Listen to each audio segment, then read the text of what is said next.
when people always talk about rhythms, I feel it's a bit of Christianese rhetoric here, and I don't get it. Can I be that honest? I've been a Christian all my life, born and raised. I'm not sure I get what rhythm means. What does it mean to you? Because it means a lot to a lot of people, but... I mean, you're not a musician, so... I don't have rhythm, that's why. This is Journey with Care, a podcast by CareImpact, where curious Canadians find inspiration to love others well through real-life stories and honest conversations. Have we mistaken productivity for purpose? Maybe the real work isn't in doing more, but in learning how to stop. Hey, this is our first Second Thoughts episode, Wendi. So what are we doing here? Like, why is this a little bit different than our interview episodes? Well, we wanted some time to reflect on some really good nuggets that we discussed last week. And I think there's a lot there that I would love to chat with you. There's some things that have been reoccurring in my mind since our conversation that we want to invite our listeners in. Yeah, and you just got to put some of this into practice by going on a fantastic holiday. Oh, I did. Yeah, we just came back from Cayman Island. Oh, what a treat. We got to visit with some friends and got to put some practice into what does it mean to rest and get off this crazy schedule we've been on. I think the term you used in our last episode is getting off the hamster wheel. Yeah. And that's the episode that we record with Zach Manti, and that's what we're talking about today a little bit. Hijacked by busy, overbooked, and underconnected. So, Wendi, did you get off your hamster wheel on this trip?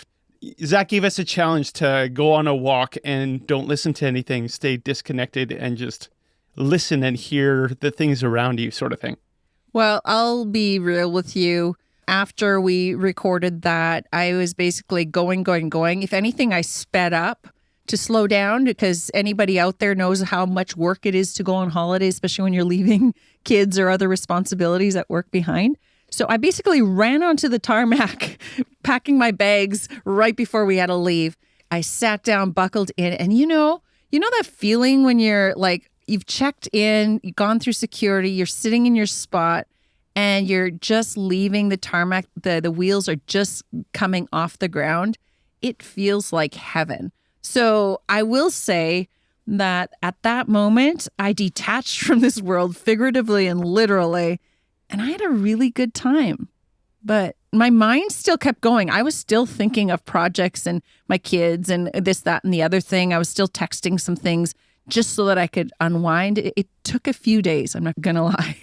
And I think that's one of the challenges that we've talked about even in the past is sometimes we're at our best and most productive when we're on those holidays. I know like when we were on winter holidays, we were still texting back and forth these ideas because I don't know about you, but I can't sleep at night when I have this idea, even if it's work related, and I want to do something about it or I'm going to forget it or I'm going to lose passion for it. And I want to say it when it's fresh and at its best, right? Well, and that's just it, Johan. Like, we have a small but mighty team, and we quit our jobs to do this because we're passionate about CareImpact and the purposes of equipping the church and helping communities thrive and flourish and care for each other. So when we go on holidays and when we're called into this, it's like, I know we don't have that sense of shoulding into work. Like, we do clearly give ourselves permission to rest and Sabbath and take a break. But honestly, a bunch of innovators on holidays, my goodness, our creativity ramped up. Our signal feeds were like, hey, look at this idea. And I just had this vision for this and that. And we were just, it was kind of fun and refreshing. That's, to me, is like doing a puzzle by the fireside, just ideating of what could be. But then you get those that are considered non-creatives. Those are the ones texting you saying, you're supposed to be on holidays, stop thinking about work, right? Boundaries are like, don't rain on my parade, don't snow on my my Christmas. But yeah. I mean, Zach seemed to have, like he talked about rhythms a lot in his episode, how Sabbath should be a rhythm of life and how he says no to things and he's very tight with his schedule. And there's a lot of aspects to that I really like and are good for me. But sometimes there's that little bit of flexibility too. It's like, I want rest, but I need that rest to be creative so that I can work. And it kind of intertwines. I like to mix the two far too often, probably at the detriment sometimes of my family and wife, are saying, why don't you stop working? It's like, well, my mind's actually always working. This is just this is what I do. Yeah, and I think there's different forms of rest. There's the one like laying on the couch and sleeping at a Sunday afternoon. And that's okay. I'm not a napper myself, but I don't live off a lot of sleep. Like I have generations that we are high octane and that's how we thrive. But we do rest in conversations around the table, going for walks, doing things creative, imagining things together and designing things. Like there is a sense of rest. And I'm not trying to like bypass the idea, Wendi, you're a workaholic and you're trying to justify that next sip of drink, right? I get it. And there is that too. But personality wise, I think we have to look at how has God created us in the image of God and what does rest look like for us? And to be honest, I'm going to be very honest with you, Johan. When people always talk about rhythms, I feel it's a bit of Christianese rhetoric here, and I don't get it. Can I be that honest? I've been a Christian all my life, born and raised. I'm not sure I get what rhythm means. What does it mean to you? Because it means a lot to a lot of people, but... I mean, you're not a musician, so... I don't have rhythm, that's why. Ouch, yes, I get it. I mean, I am a musician, so I understand rhythms. So I teach understand me. the need, like Zach even mentioned, Salah. It's that rest in the middle of a psalm, right? You have the rhythms of Sabbath and rest, and that's all part of life, and that's kind of the rhythm of life, going in and out, breathing in, breathing out. And I understood a lot of that, and Okay. I don't always act upon that. We're not harping on Zach at all because he has so many good things to say. Oh, absolutely. And man, I walked away from that conversation and I was jealous of those connections that he made with other people because he was able to say no and have those rhythms. It's like, man, I want to make connections with people at a deeper level. And he's found a way to do that. And for me, I'm like, I want to find a way to do that myself. Yeah, I really loved his example in the cul-de-sac of where he took time to bring out his coffee machine. And it became something that the community longed for. They came out very unstructured time, unhurried time. And so in that light, and thank you for educating me, the non-musician, I get it. And I resonate with that. I don't push back on the idea of it, but I just don't have any rhythm. I'm a Mennonite offbeat. I can't even dance. So I guess where I get uneasy with people's kind of strict, almost like sacred sense of like saying no to things, if I'm honest, is that sometimes we've blocked out the other at the detriment of those that don't have the privilege of saying no or yes to certain things. They are in a predicament where they just need the support of community. And yet, who am I to say no all the time? I get that I can't help everybody. But we've compartmentalized a lot like, no, this is my volunteer time. This is my church time. This is my family time. And we've sort of made it idolatry, these different compartments. And if you look at it, by definition, that's secularism. And I think the church has sometimes endorsed secularism, compartmentalize of this and that. And we've celebrated saying no more than we've celebrated the sacrifice and suffering and presence and learning to trust God for that rhythm. Now I understand it better. Thank you. To breathe in when I take in kids and I don't know if I have margin, but God has clearly interrupted my schedule and really put a spoke into that hamster wheel I was on and halted that for something that I didn't have time for. God has given me breath in that time. And it's not a permission to be unfaithful or uncaring. Does that make sense? Yeah, I think so. And like you said, how hard it is to say no. Zach talked about how saying no to things so that you can have deeper connection with people around you. But the thing is, sometimes those things on our calendar, those things that demand our attention are things that will give us connection with other people. Like there's there's people at church that want to do stuff and you want to have connection with them. And there's family events and you want to have connection there. But there's only so many hours in your schedule. So you need to say no to those things which give connection. So there's a balance there, trying to figure that out. Yeah, I've been teaching my kids and now my grandkids. We have this thing going. And actually, my dad taught me, how do you say no to drugs? And then they shout out, and I did as a child. It's like, no, they'll say, how do you say no to drugs? No, but we could say that. How do you say no to programs? How do you say no to the expectations and the adoration of others? No, easier said than done. And there I would get on the no bandwagon 100%. I say yes far too easy just because of the expectations and not necessarily out of calling or out of connectedness, but out of obligation. And I wish I could declutter. And sometimes I do. I'm getting strategies, even in my calendars, how to declutter. So I create margin and space to say yes to the things that I'm actually called to and not feeling bad about it. Yeah, and actually we put a poll on our Care Impact Facebook group page on Facebook. And the question was, what's the biggest reason you stay busy? And the options were too much to do, not enough time. The second one was hard to say no. Third one, I feel more productive when I'm busy. Fourth was it's just a habit. I don't even think about it. And the last one is I don't. I'm as balanced as a balance. So we tied with hard to say no, and I feel more productive when I'm busy. And honestly, I think I'm kind of tied myself between those two. I find it hard to say no, and I do feel more productive when I'm busy. And we talked about last week how I wear busy as a badge of honor sometimes. It's people ask how you're doing. I'll often say, oh, I'm busy, and as if that's a good thing. And I'm really You're not trying alone. It's just how we're conditioned. But I really do want to adjust that. And it bothered me that that's what I say. That's my default. I really like how our coworker Tim put it. He's been on the podcast before. He says, instead of talking about how busy you are, it might be full of good things. So then you say, I'm full. Rather than busy. It's like, oh, I'm full. Meaning you're doing meaningful things. You're giving your time not just to busyness and pointless tasks. And I'm a task-oriented guy. But I really want my life to be full with the things that are meaningful.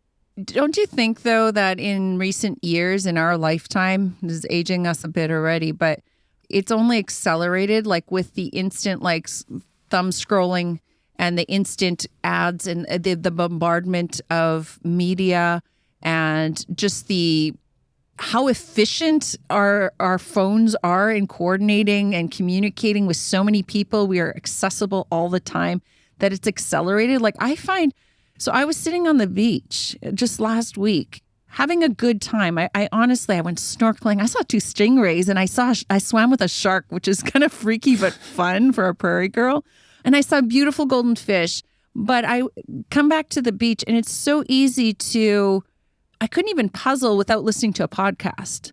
And I couldn't just sit there and color or journal without having some music on. Like, it feels like more productive of a time off. I wanted to cram in my holidays and do so much. And I'm like, just sitting in silence is kind of hard. Yeah, that's really hard for me too. I try to go on walks every day because I work in my basement and there's no windows. And I would be pretty sad if I didn't get outside. So I try to go on daily walks. But my habit is always to listen to a podcast on my walk. And I kept hearing Zach's voice in the back of my head. You know, that listener challenge, go on a walk. Don't listen to anything but your surroundings. But for part of my walk, I walk by a highway and I don't want to listen to cars zipping by. I want my noise canceling headphones on and I want to listen to something that is going to engage me, that's going to keep me interested in my walk, as if nature itself isn't interesting. So I find that hard. And I really did try to take 20 minutes of one of my walks this week. Good for you. Do nothing but listen. But all I can hear are the thoughts in my head and those ideas, and which might not be a bad thing.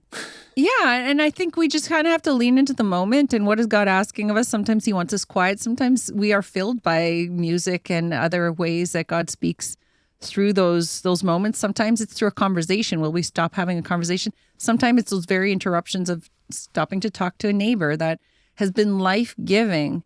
Yeah, and Zach personally, like, I've known him for several years now, and he will personally keep me accountable sometimes. He knows that I am a busy person, and he is too. So it's like right back at him. But he will like make sure that and keep me accountable to like slow down and not do it all and say, are you taking care of self? So that self-exploitation that he mentioned was something that has been a reoccurring message that him and I have been keeping each other accountable. Are we giving of ourselves to the detriment of ourselves, even though it is good? And can we not be always in those places of being so required that our absence is actually a gift too, right? Where not everything, our family, our ministry, our church, our community is reliant on an individual, that when Jesus got away, society didn't collapse. He was refilled and he refueled and was able to be present in those times he was called to be present in community. And so that's something that I'm personally challenged to do, not feel too important on my schedule. Yeah, I tell this to my daughter all the time because she is busy. Like she's taken all AP classes in grade 11. Ooh, she's involved in 2 youth groups and she wants to do all these other extracurricular things, YFC, working out and all these things. And I tell her it's okay to say no to good things. Yeah. I have to keep telling her that. And when I tell her, I tell that to myself because I know I have trouble with that too. But she still doesn't say no because they're all good things. And she's like, but look at the opportunities this is going to get me in the years to come. And I'm just going to hustle hard in this time of my life so that the payback in the years to come are going to be greater. That's the way she's thinking. Yeah. Well, and maybe it's also a personality thing too. Some people are more self-preservation focused of like, I only have this much reserve. So they're much more disciplined and they have that edge of being able to tell, they know what's on their dashboard, how much they can handle. I don't have a dashboard. I don't have self-preservation. The things I say yes to, like now I'm getting better at it and I'm knowing to say no things. I'm really not called to the doily club. Okay. So don't ask me for doilies and don't ask me to bring home-baked cookies to class. I'm just going to say no. I'm good at saying that. But the things I do say yes to, Johan, are things I'm really passionate about. And I'm a passionate person for a lot of things. And it's there that I'm like, ooh, I don't know when I've taken on too much until I've taken on too much. Do you get into those habits? Or what are the things that you say yes to because you want to, but then you're like, oops, I've overcommitted? I'm a very regimented schedule guy. I mean, like Zach, he has a schedule too. So if it doesn't fit in a schedule, he just says no to it. I tend to make less room for some other things on my schedule so I can say yes to more things, which isn't a healthy balance. And that's something I need to work on. But you talked about accountability. Is that what it takes for people like us that like to say yes to things? Does it require that spouse or that person in our life that keeps us accountable to our schedule? I don't have a good rhythm in having someone keep me accountable. My wife will check up on me sometimes, but yeah, not in like a programmatic way. I think so often we want to franchise a methodology and write a book and say, this is how you do it. And I'm like, there's so many ways to go around it. But I think what you're getting at is the need for community. Accountability is just a fancy word of being present with others and them having permission to speak into your life. And I think we can only be accountable to the level that we're vulnerable. I can be accountable to a certain level, but not let people access the inner beings of my heart. And I have to give people access to be part of my community at a deep way, not just in a superficial way. And inviting people to have that permission in my life to say, Wendi, you've taken on too much, or I'm going to take this off your plate right now. Or like our friends, we're going to send you to this island right now because you need a break. And they weren't wrong. And they did it in a loving way. And they received us with hospitality in a loving way. And I received that because they're like, you have taken on a lot and we want you to come away. It wasn't if you're going to take a break or go on a holiday. They're like, you're going on a holiday and we're going to help you get there. Those are the people in our community. Not everybody's going to send you to an island, but those are the people in our community that can speak into our life and say, Wendi, come sit down, take a deep breath. I need those people in my life. Sounds like I can use some more friends too. But I think we actually have to pursue relationships. And this is the thing about being busy. We can be busy with doing things together with, at the end of the day, not really knowing each other. We haven't given of ourselves to each other. And I think it's a wasted opportunity, really. So let's say you and I are excited about a church thing that's happening. And we both said yes. It both fits in our giftings and we genuinely feel called to it. Great. So we go at it with all our might. We're doing this thing at church. And at the end of the day, we have a product. We have an outcome. Yay. But if we have not done it in relationship, in community with each other, we have gypped ourselves. I haven't gotten to know you. You haven't gotten to know me. We haven't been able to speak into each other. We haven't been able to edify each other. We've just created a product. And I think that's a warning to the church or to people that love to be busy. In the process, are you also building relationships with those you're serving with? And particularly if we're serving many people in the community, are we with the people? I was talking to a pastor once and they were like, yeah, we have a soup kitchen, but the problem is none of our volunteers actually want to be with the people.